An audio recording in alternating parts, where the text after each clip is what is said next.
Assalamualaikum warahmatullahi wabarakatuh. Perkenalkan, nama saya Angga dengan nomor induk mahasiswa 06041181823005 dari program studi pendidikan sejarah yang akan membawakan video tentang kearifan lokal yang berjudul tentang Tugu yang terlupakan namun lekat diingatan di kota Palembang, yaitu Tugu peristiwa bersejarah tahun 1947. Selamat menyaksikan. Kalian tahu, Palembang merupakan salah satu kota tertua yang ada di Indonesia, membuat Palembang menjadi salah satu puncak sejarah di Indonesia. Namun, pemerintah juga kurangnya perhatian terhadap situs-situs bersejarah di kota Palembang.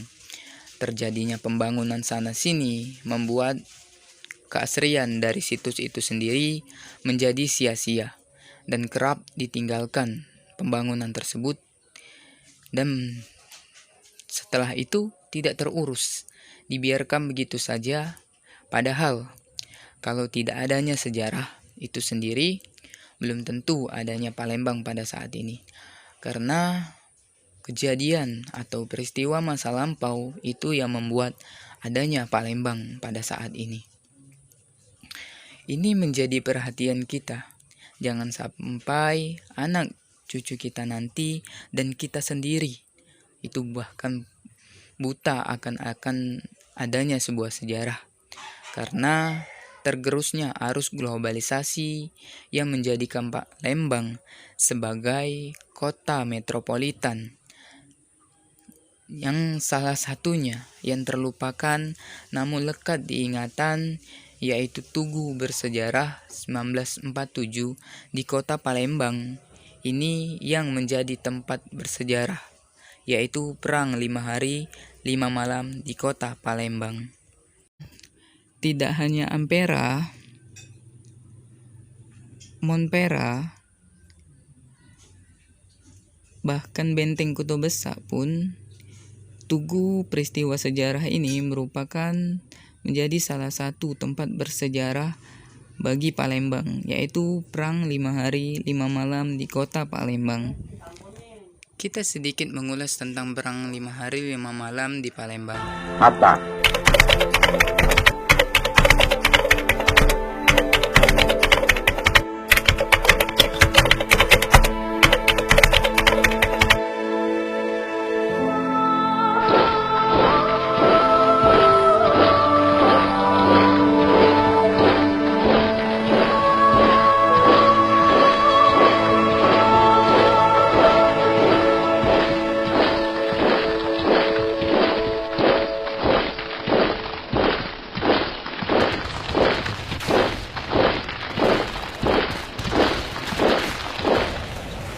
Perang 5 Hari 5 Malam yang terjadi di kota Palembang merupakan akumulasi dari konflik-konflik kecil yang terjadi sebelumnya, di mana Belanda dianggap memprovokasi pasukan TNI dan Laskar.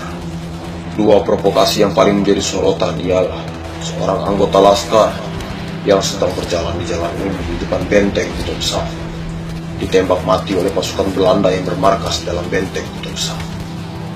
Lainnya, Lettu Aripa yang cedera parah akibat ditembak oleh pasukan Belanda dari dalam rumah sakit Caritas saat sedang bermotor di jalan umum dekat rumah sakit.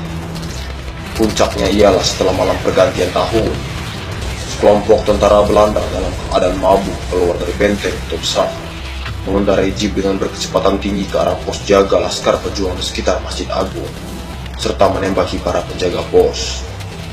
Tindakan tersebut memicu bentrok yang akhirnya menjadi perang besar selama 5 hari 5 malam.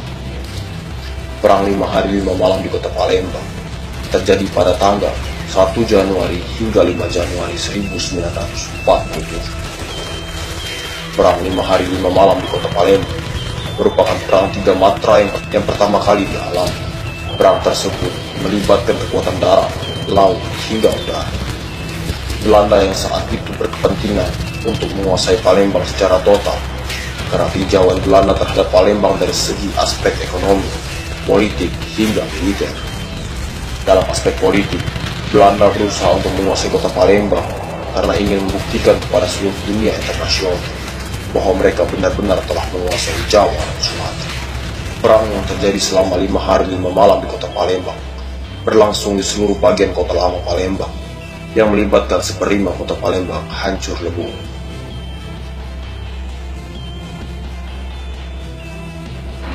Masjid Agung, disinilah lokasi pasukan Belanda memprovokasi pasukan Tri dan Laskar. Daerah di sekitar Masjid Agung sempat dikuasai oleh Belanda yang muncul dari benteng Kota Besar, namun bisa dikuasai kembali oleh pasukan Tri dan Laskar.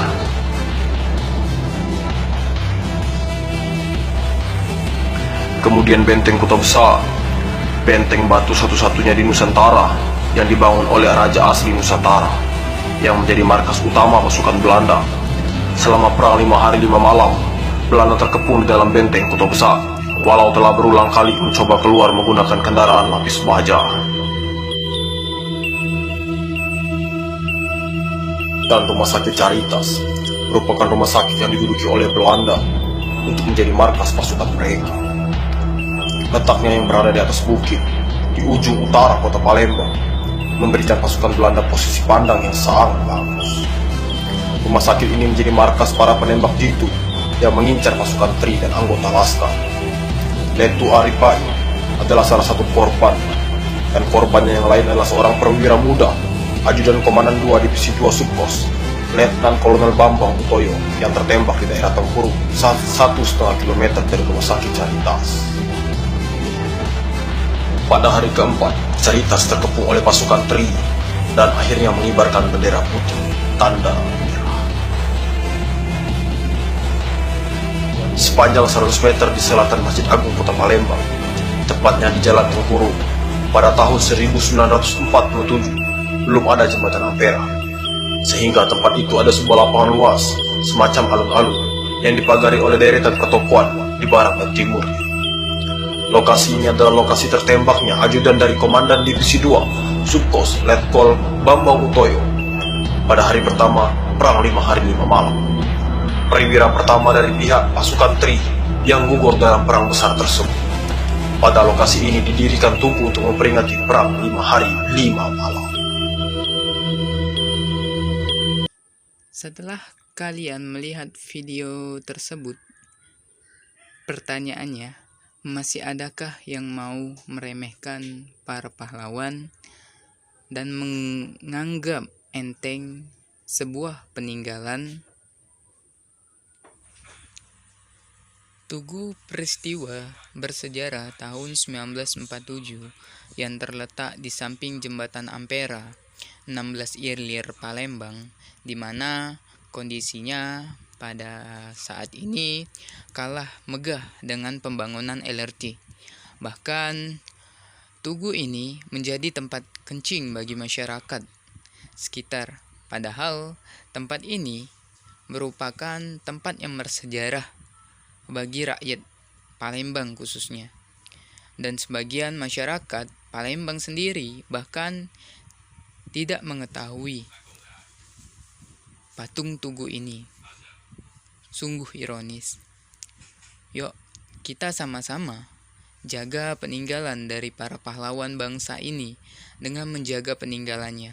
Karena kita tidaklah berperang untuk menjaganya, cukup mengamalkannya dan mengajarkannya pada peserta didik yang akan menjadi penerus bangsa Indonesia ini.